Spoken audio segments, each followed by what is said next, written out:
Hey guys, Day here. In Harvest League, players who are blasting through maps, optimizing their garden, and farming up crafts are always going to be short on tier 1 seeds. And with seeds offering valuable crafts that can be sold, seeds have a surprisingly high inherent market value. Therefore, target farming for seeds and selling them in bulk has become one of the most powerful and consistent approaches to farming currency this league. In this video, I'll be showcasing an approach to farming tier 1 harvest seeds for insane profits, sharing how you can take these strategies a step further, and discussing the important nuances to profiting from harvest both inside and outside of the garden. Every map contains a seed cache that drops tier 1 seeds. Maps of higher tiers will drop more seeds on average, and importantly, most players want to buy seeds that are item level 76 and above, which allows crafting options to be used on all high tier crafts, including items that are over eye level 86. Therefore, when farming for seeds to be sold to top players, only maps that are tier 9 and higher should be run. With that in mind, there are a couple seed farming approaches that are important to consider. If you're an endgame mapper, it's likely you've got a bunch of random tier 9 and up maps just lying around you are too lazy to sell. It's possible to easily convert these maps into seeds that can be sold in bulk. For instance, I prepared hundreds of my leftover tier 14 maps, ran in and clicked the seed cache as fast as possible, teleported out, and immediately put in a new map to do it again. Veteran players know that time is money, and the faster you can run into the maps, click the seed cache, and pour it out, the more currency you earn in any given time frame. After several hours of burning through maps, I found that I picked up around 2,200 seeds every hour on average, which sells for over 1,600 chaos on average. You can see how absurd the profits can become when you focus entirely on farming up seeds at the expense of everything else. That being said, grabbing the seed cache and immediately porting out of a map, while extremely profitable and time efficient, isn't sustainable. I was burning through approximately 100 maps every hour, getting almost no map returns as a result of not clearing the map. And while I personally never sell my maps, so burning through maps wasn't a concern, maps do have an inherent value, and you could potentially sell maps tier 9 and up in bulk to other players, especially if this style of seed farming becomes more popular. Therefore, this approach may not be ideal in the long term. The strategy I enjoy more is chaining together easily clearable tier 14 and up maps. I converted all my tier 16s into Promenade using Horizon Orbs and ran them as quickly as possible for 10 hours straight, keeping close track of all my profits throughout.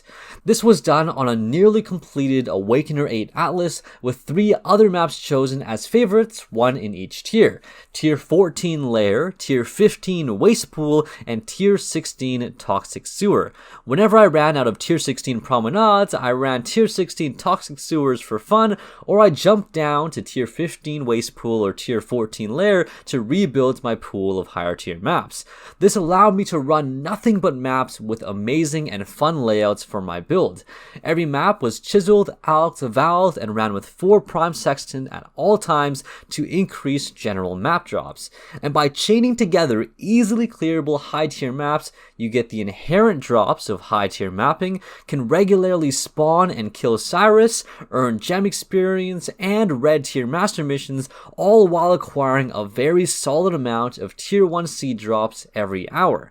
In 10 hours of farming, I completed 287 maps and profited over 7,600 chaos, earning well over 700 chaos per hour when you include time to sell items.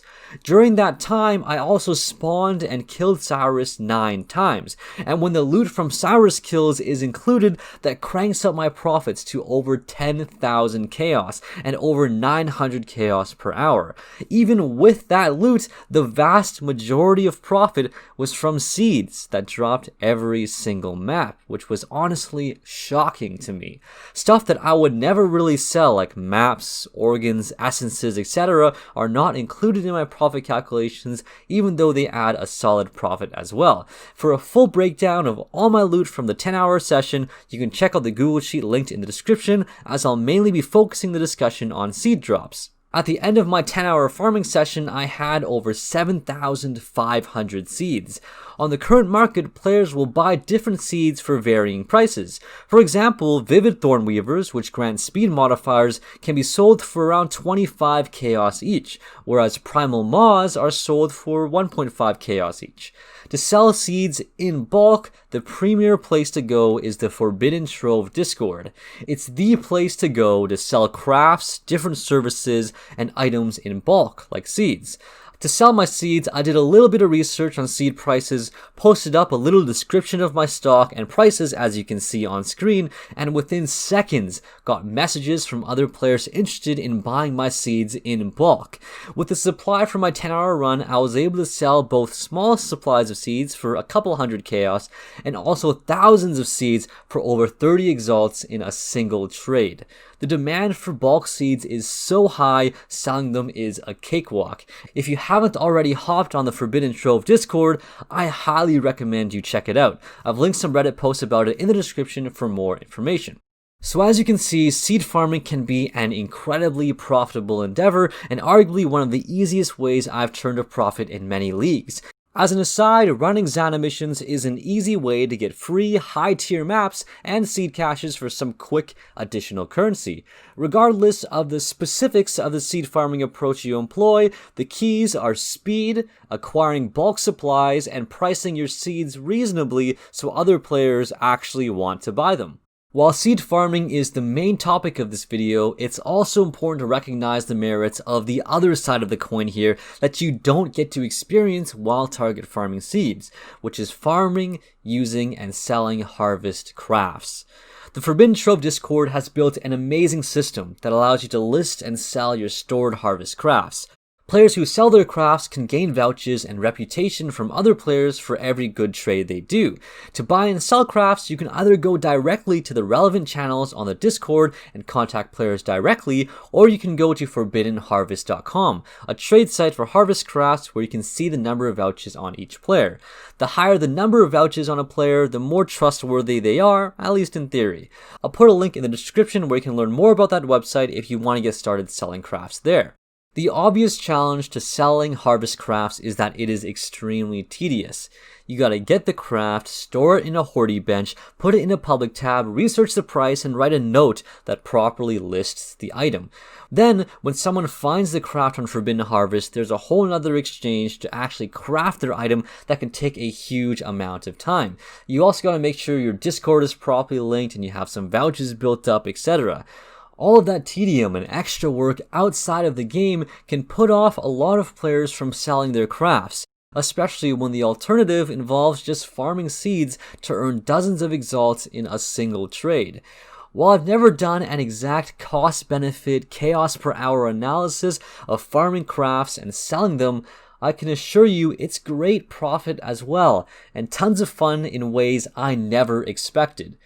From interacting with the garden and the Discord, I've personally sold well over 100 crafts with vouchers, have made countless exalts in profit from these trades, and have been able to craft almost best in slot gear for my cast on crit character.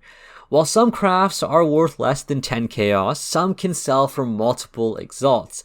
More often than not, even if you're only selling like a 30 chaos or something craft at first, players will often buy multiple crafts from you for convenience so you can make an unexpected amount in each encounter.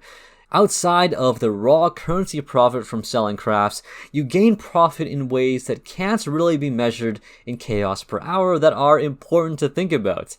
By selling crafts, you gain knowledge about what people are crafting and learn about cool items for different builds.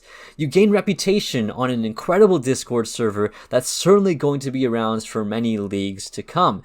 And from time to time, you get the enjoyment of helping a fellow gamer hit the perfect craft.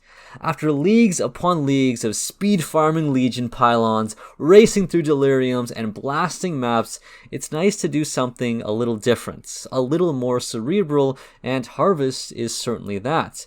Every once in a while, it can be nice to sit back in the hideout and sell crafts.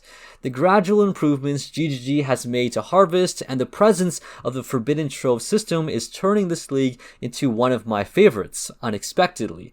While I can't tell you at this time whether farming seeds or selling crafts is more profitable, I hope this video gave you a different perspective on profiting from harvest in different ways. Regardless of what you end up deciding to do, I hope you can find a currency farming strategy that's fun for you. At the end of the day, that's what's most important. Anyway, that's all I wanted to share in this video. If you have any questions, leave them in the comments below and I'll do my best to lend a helping hand. I'd also love to hear about your experiences in the Harvest League, how you've been making your profit, and if I missed anything important, please do let me know. In any case, thank you so much for watching, and I'll catch you all next time.